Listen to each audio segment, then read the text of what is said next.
नमस्कार, आप देख रहे हैं राजीव टाइम्स। आपके साथ मैं हूं आराधना नामदेव। रुक करेंगे खबरों की ओर, जहां पश्चिमी रिंग रोड के मुआवजे को लेकर इंदौर किसान संघ ने इंदौर कलेक्टर आशीष सिंह से मुलाकात की है और अपनी मांगे रखी हैं।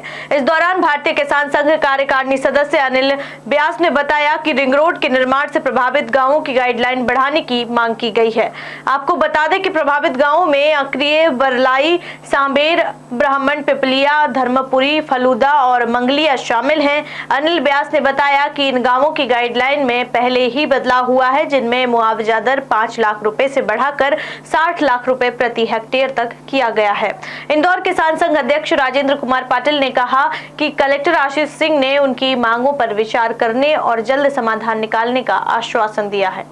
कलेक्टर साहब से चर्चा गाइडलाइन के बारे में हुई, कुछ गाइडलाइन इंप्लीमेंट करा है, पर कहीं ऐसी गाइडलाइन है, कहीं गाँव की गाइडलाइन है जो कम बढ़ाई गई।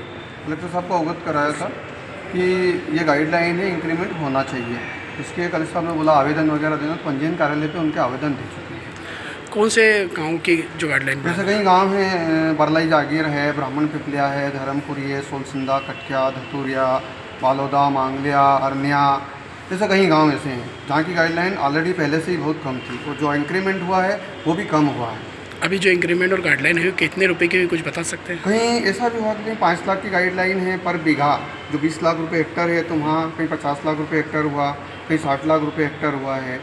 ऐसे गाइडलाइन इंक्रीमेंट हुआ है। संतुष्ट हैं आप लोग? नहीं, अभी संतुष्ट नहीं है, इसीलिए तो आए थे। तो अब क्या करेंगे आगे? आवेदन दिया है, कलेक्टर साहब को बताया है, उन्होंने बोला है कि आपको विचार विमर्श करके अवगत कराया जाएगा, इसके आगे डिस्कस करी जाएगी। कुछ क्षेत्रों में गाइडलाइन और मार्केट रेट में बहुत फ़र्क है। उन गाँवों में गाइडलाइन बहुत कम है, इसलिए हम जिलाधीश महोदय से आग्रह करना आए थे कि उनने जो कि सुझाव मांगे थे भारतीय किसान संघ से, आप सुझाव दीजिए। तो हम सुझाव दिए उनको कि उन क्षेत्रों की गाइडलाइन बढ़ा दी जाए ताकि वो थोड़ा डिफरेंस है कम हो जाए, इसलिए आए थे। और आज चर्चा कलेक्टर महोदय साहब से हुई, अच्छी चर्चा। उन्होंने बोला, आश्वासन दिया कि आप सुझाव दे दें, तो हमने सुझाव दे दिए है वैसे। तो उन्होंने कहा अभी हम विचार कर लेंगे। किन जगहों के गाइडलाइन है जो बढ़ने को? सांवेर तहसील के गाँव बताओ कौन कौन से? 5-7 गाँव है। आप ये मान लो। आपका नाम बता दीजिए। राजेंद्र कुमार पाटीदार, भारतीय किसान संघ जिला अध्यक्ष।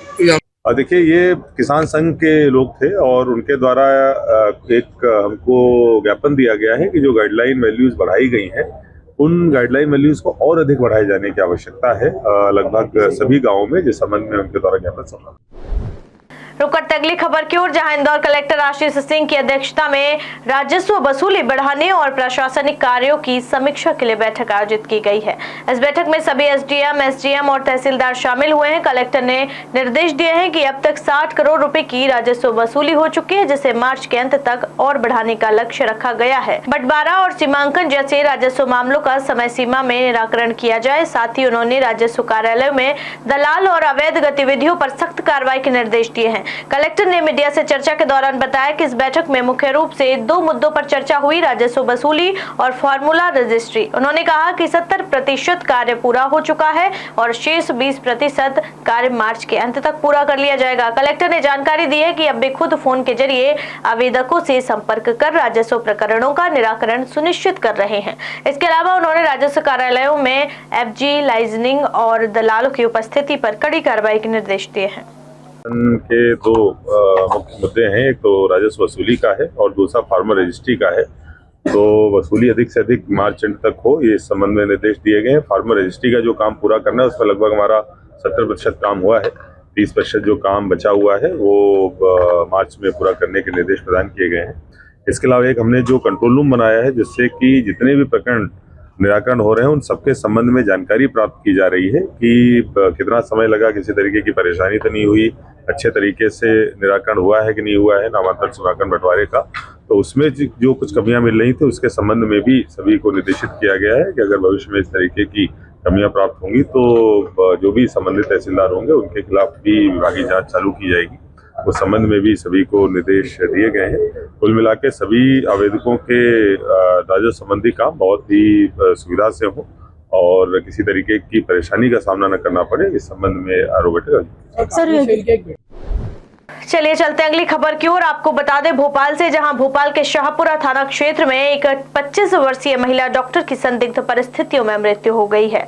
मृतका की पहचान डॉक्टर ऋचा पांडे के रूप में हुई है, जिनकी शादी 4 महीने पहले ही सतना निवासी डॉक्टर अभिजीत पांडे से हुई थी। दरअसल शुक्रवार सुबह डॉक्टर अभिजीत ने अपनी पत्नी को बेहोश पाया और तुरंत अस्पताल ले गए, जहां डॉक्टरों ने उन्हें मृत घोषित कर दिया। जैसे ही पुलिस को सूचना मिली, पुलिस मौके पर पहुंची और पुलिस टीम ने शव पर इंजेक्शन के निशान पाए, जिससे मामला संदिग्ध हो गया। परिजनों ने डॉक्टर ऋचा के पति पर शक जाहिर किया है। पुलिस ने शव को पोस्टमार्टम के लिए भेज दिया है और मामले की जांच शुरू कर दी है।